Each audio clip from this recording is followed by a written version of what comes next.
Okay, this video is about the long essay section on the AP US History exam. Now, you might also have heard this called the free response question or FRQ.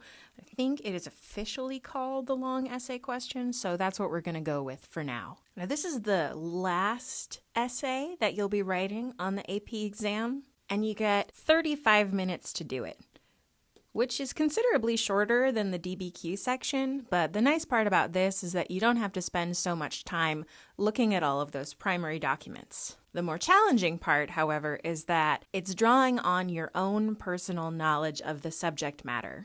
So unlike the DBQ, where you're analyzing documents and looking at just what's in front of you, here you're really using your own background understanding of U.S. history and also bringing up specific details to help you make an argument. So on this section of the exam, you're going to have the option to choose between two different essay prompts, and you can choose which of them you want to write about. You only have to write about one.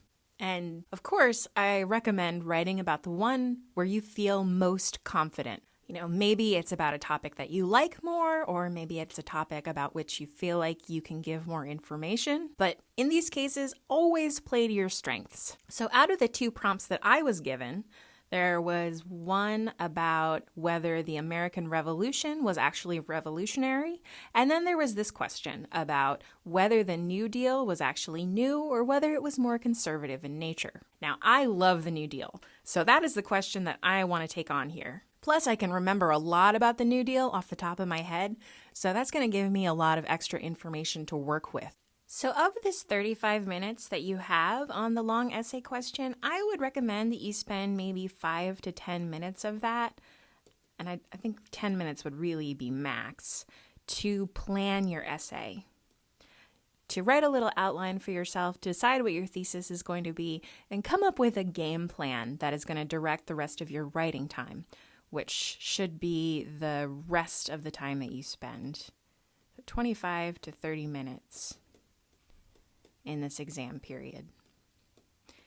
Now, again, your mileage may vary on this.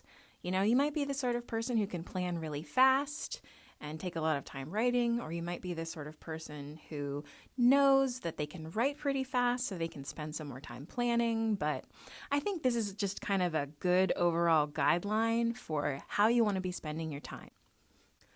Okay, so once you've taken a look at each of the topics for the essay prompts and decided which one you want, the next step is to read the prompt itself really carefully. You want to make sure that there aren't any sort of hidden strictures in there that might direct what you are allowed to write about in the prompt and what you aren't allowed to write about in the prompt.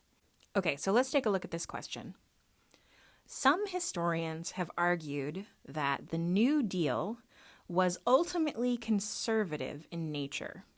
Support, modify, or refute this interpretation, providing specific evidence to justify your answer. Okay, so it seems like the heart of this is about whether the New Deal was conservative or radical. And I think in this context, the word conservative doesn't mean politically conservative or right-leaning, but rather conservative as in the sense of keeping something that existed before. So were the ways of a society conserved over time, or did they change over time? One thing I notice about this question is that it really doesn't give us much in the way of a specific time frame to talk about.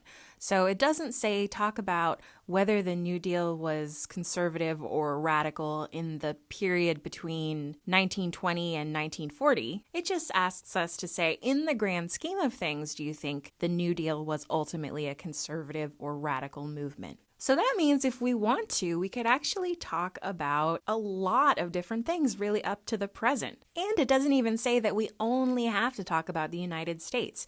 I mean, this is AP US history, so the basis of everything you're writing has to be about American society. But there's nothing saying you can't compare American society to other nations in this time period. Okay, so our time scope is broad. And even our geography is relatively broad.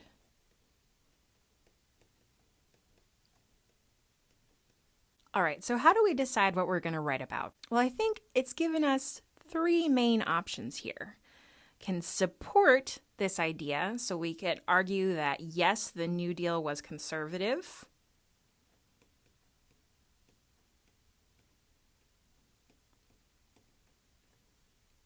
We can refute and say, no, the New Deal was radical, was not conservative at all. Or we can modify, which might take the form of saying, oh, maybe it was both conservative and radical, or maybe you even want to say, this is not the right question to ask. So the modify option is kind of like a both or neither kind of way of looking at things. Now, how do we decide which of these three arguments we want to make? I think one of the most useful things you can do at this stage is just make a list of things you might want to talk about in this essay. So if we're thinking about the conservativeness or the radicalness of the New Deal, what sorts of things might we bring up? So first, let's just refresh ourselves on what the New Deal was about. And the New Deal was this package of programs which were passed during the Great Depression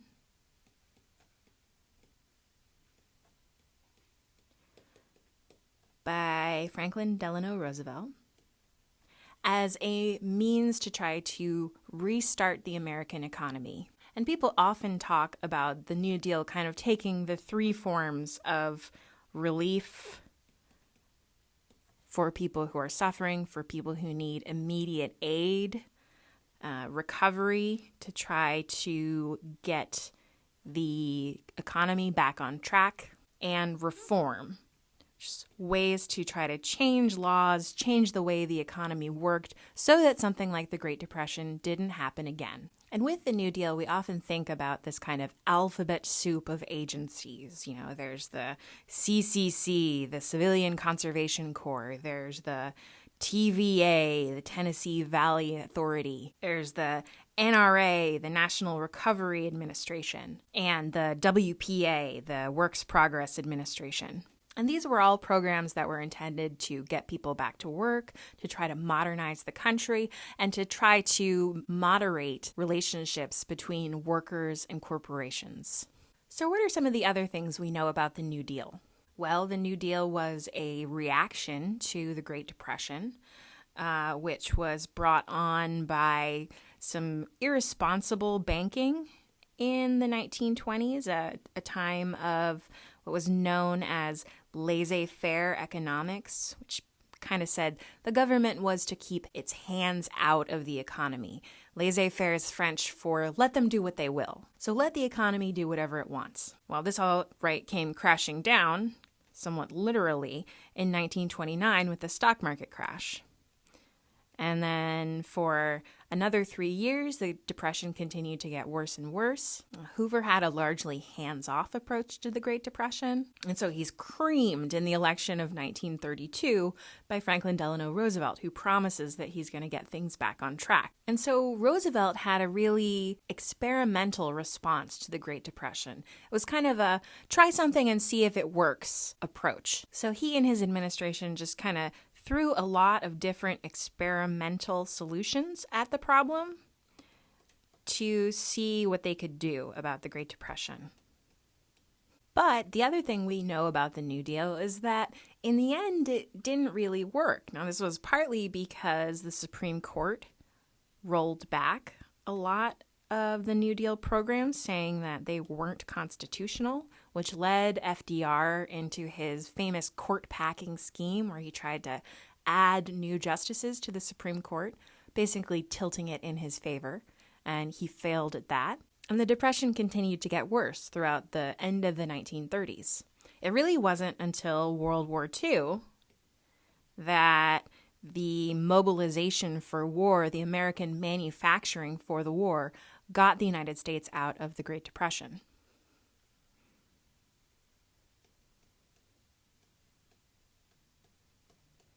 So I think it's clear that the New Deal was this really unique period in the United States when the government just tried whatever they could think of in order to try to improve the economy. But I think the question is, if we think about the basic assumptions of the New Deal itself, were those radical or were they conservative? Okay, let's pause here to think about that a little bit more, and in the next video, we'll decide which way we want to lean and think about how to write that essay.